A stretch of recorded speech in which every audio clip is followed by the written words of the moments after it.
Good evening, ladies and gentlemen. Welcome to Gilford Performing Arts Production. At this time, please turn off all cell phones and paging. We would like to remind you that with the exception of water, food and drink are not permitted in the theater. The use of cameras or recording devices of any kind is prohibited. State law prohibits smoking anywhere on school grounds. For safety, please note your nearest exit. Exits are located at the front, rear, center, and sides of the auditorium. Should you feel the need to leave during the performance, please use the doors at the rear center.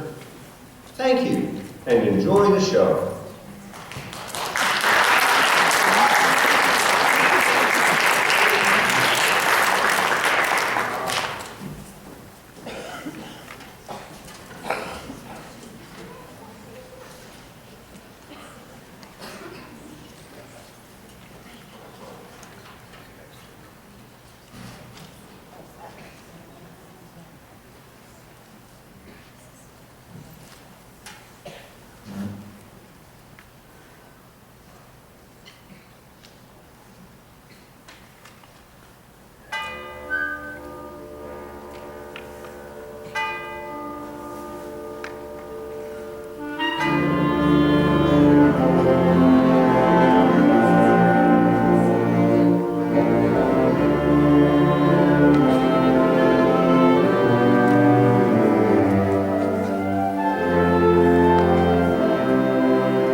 evening. How's everyone tonight?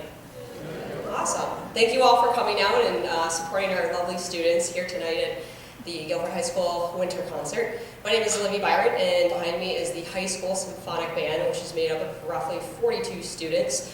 A couple of adults are filling in tonight for some students that couldn't make it tonight, so you might see a couple of adults in there. Mrs. Sanborn, an alumni member up there too. Our first piece was Forged in Fire by Rob Roman, and I learned about this piece a couple of years ago when I was down actually in Jamaica at a humanitarian project, and there was another band director down there, and so we got talking, and he was like, my kids love this piece, you should program this. So I bought it just before the pandemic, and then the number-wise we couldn't do it, so I took it out this year, and I think that they really enjoyed that. So. Most of you know that I don't do a whole lot of talking between pieces. I put a lot of program notes in the program for you if you're interested in learning about some of the pieces. But our next selection, I just want to take a second and talk a little bit about it because it's really a significant work, and you might not know about some of the little nuances that go on in the piece. So I did a unit with the band on the difference between belonging and fitting in, and we talked about that, like what the difference was, and then I related it to this piece a little bit. So the composer, her name is Julie Ann Giroux, and she was born in Fairhaven, Massachusetts on December of 1961. She graduated from Louisiana State University in 1984 and started playing piano at 3 years old. At the age of 8, she began composing, and her first published work for concert band was composed at the age of 13. Julie began composing commercially in 1984, and she was hired by the Oscar-winning composer Bill Conti as an orchestrator. And her first project with him was North and South, which was a miniseries. With over 100 film, television, and video game credits, Julie collaborated with dozens of other film composers, producers, and celebrities, including Samuel Goldwyn, Martin Scorsese, Clint Eastwood, Madonna, Liza Minnelli, Celine Dion, Paula Abdul, Michael Jackson, Paul Newman, Harry Connick Jr., and many others. Projects she has worked on have been nominated for Oscars, Emmys, Grammys, and Golden Globe Awards. She's won individual Emmy Awards in the field of Outstanding Individual Achievement in Music Direction. When she won her first Emmy Award, she was the first woman and the youngest person to ever win that award. She's won it 3 times. Julie has been a true force in a male-dominated field and has secured many previous male-only awards. I got the privilege of meeting Julie when she came up to Plymouth in the summer of 2018 for something that's called the New England Band Directors Institute. It's where band directors from all across New England get together and we collaborate and we play music. So we spent several hours with her sight reading some of her music and talking about why she commissioned some of that music. Julie really rarely tells the story of this piece that we're going to play called The Grace of Being. Not because of the contents of the story, but because telling the story is just too much. It always makes her cry. So it's really hard to find program notes on this, so I was privileged enough to know the story behind this piece. So this piece was commissioned by the sister of the community band and the friends of the subject of this piece, Dr. Donald W. Johnson. Dr. Johnson was a surgeon and lived his life dedicated to helping his fellow mankind. Nearly his entire career was spent in the military. He was the top specialist surgeon for the military branch he served under for several decades. Upon retiring from the military, he joined his local community band and spent many years playing in this group. He was intelligent, he was kind, he was friendly, and he made many friends within the community band. Illness required him to stop attending the community band, and his sister spent his last days with him. Some of the last words he spoke to her made up the entire emotional and musical body of The Grace of Being. He told his sister that he was glad that his life was coming to an end because he was so tired of being lonely. You see, he never married, he never even dated. He had spent his entire life in complete solitude. It was then that he told her that he was gay, and he had been his entire life. While he was in the military, it was not acceptable, and rather than risk his career, he chose to remain single and alone. He told her he was ready for his painful loneliness to be over. The Grace in Being is his story, his loneliness, his sacrifice for his fellow alien mankind, and his grace. The vibraphone part represents his patient's heartbeats and that of his own. This piece has few chord resolutions and leaves lots of several hanging chords. Julie rarely tells his story to groups, not because of the contents of the story, but because saying these words, telling his story is too much. It always makes her cry. Everybody deserves, she writes, everyone deserves to be who they are, love for who they are, and live for who they are. This is the Grayson Bean.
So our next piece is a little bit different.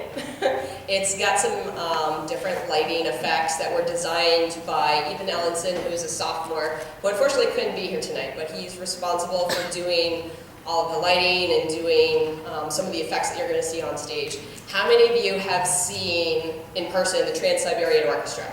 They were just in Manchester this past weekend. I think they come almost every weekend before or right after Thanksgiving, because I remember seeing them in like 2018.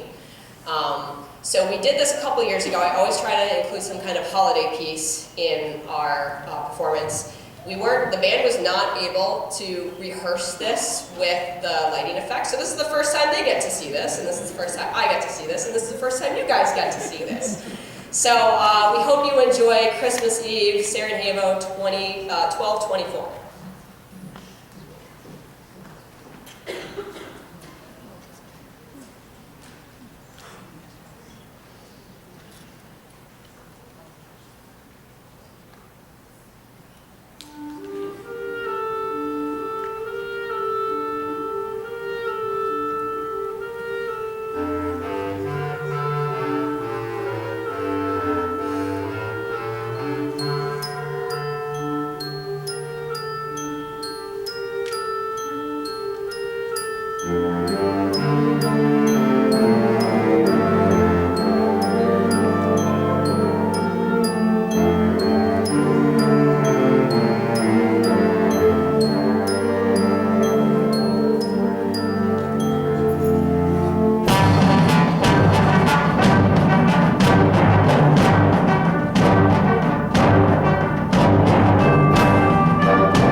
We thought about asking the fire department if we could do pyrotechnics, but we already knew it was going to be denied, so next time. The year that I'm going to retire, we'll do pyrotechnics. We'll do that instead. Our final piece portion is Connect Dances. We played this in community band, and a lot of my students do community band. And so I thought, well, this is a great way to kind of segue and get familiar. The band has done a lot more than just what you see on stage. We've done a lot of performing events down at the pep band games. We've performed at the volleyball games. A couple students have done the national anthem at the volleyball games. We're trying to coordinate doing some of the basketball games. It's tough in the winter because there's so much going on. Students work. There's skiing. I coach a ski team, and the basketball team only plays on Tuesday and Friday nights for home games. So we're working on that. But they do a lot more than what you just see on stage. You might have heard them in the beginning, warming up, and those are their pep band songs. So. The last thing I want to thank is our technical director, Scott Payton, for making all of this work. He's the true behind-the-scenes person that never gets enough credit for what he does, but he did the program, he did making sure that the things were spiked on stage and set. He's running lights and sound tonight because Ethan wasn't able to be there, and then a couple other students are studying for finals. So can we give a round of applause?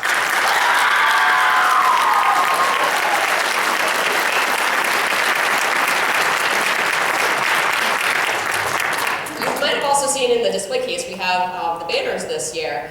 Danielle Cook does a great job with doing the banners for the sports teams. And I don't know if it was her idea or if it was one of the students' ideas, but someone said, hey, we should do that for the band of the course. And I'm like, you know what? That's a great idea. So they came out really, really good. And if any of you want to purchase the big banner or you want to purchase the individual banner, talk to Sanborn or I about it because we have a link for that. So, all right, I've done enough talking. So our final piece is Connect Dances. Enjoy.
going to take a couple minutes and we're going to strike the stage. We're going to set up for the chorus. We're going to take a band picture, and then the chorus is going to perform. So hang out for a little bit, go to the bathroom, talk to your neighbors. We'll see you in a couple minutes.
Good evening. Thank you very much for your patience as we made the switch so that we could be up here and not down in the pit right in front of you. This is the high school choir. We are gaining strength once again. It was just like with the band, a long haul through the pandemic, but we were tiny for a couple of years and we're growing again, which is really, really awesome. So we're happy to be back full swing. That first piece will probably be one of our competition pieces in May, but we sometimes like to do it in the fall as like we know this because when we get back in March, we have about 6 weeks until our concert and competition. So it's always nice to have one that's kind of in our back pocket already, and we have to refresh it and do some more things with it or whatever, but at least the gist of it is there when we get back in March. So that will be, I believe anyway, one of our competition pieces. Stemmed from the days of slavery. It was not only a spiritual, but it was also a song that helped them to plan their escapes. Some of the secret in the wording of how they would meet up or how they would escape. So that's kind of a powerful piece. All right, next up, we're going to bring back one of our songs from the seniors' freshman year, because I think this was at their request actually, and we're going to bring Jesse back as our beatboxer. He did it his freshman year, and he's going to be doing it now again. So next up is God Rest Ye Merry Gentlemen.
Some of you might recognize our soloist for that song.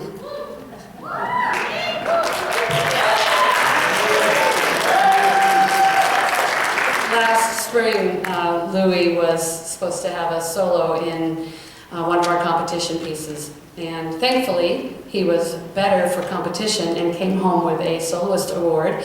But he missed singing, he was sick for the concert and missed his solo here. So thought what a great opportunity to kind of make that one up. And I think that was worth it. So thank you.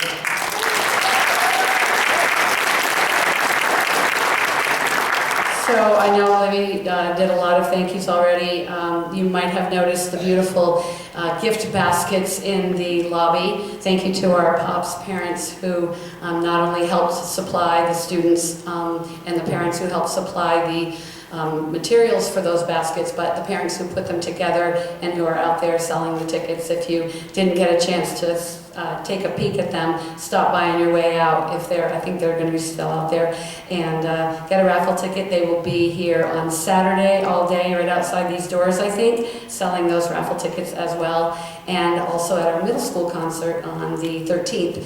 And then they will draw the lucky winners, and the baskets look great. There's lots of stuff in them, and it was very exciting to see everything coming in and to see them all put together. So thank you to the POPs for taking care of all of that, and it'll be awesome. Buy your tickets. This Saturday we have, I don't know, maybe 14 or so students from the band and choir who will be heading to Vermont to the New England Solo and Ensemble Festival. They will be performing solos for an adjudicator and getting comments, which is always a really neat thing for them, because they hear from Libby and I what they're doing well, what they can work on, but it's always really good to hear it from someone else besides their own directors. And it's a really nice experience.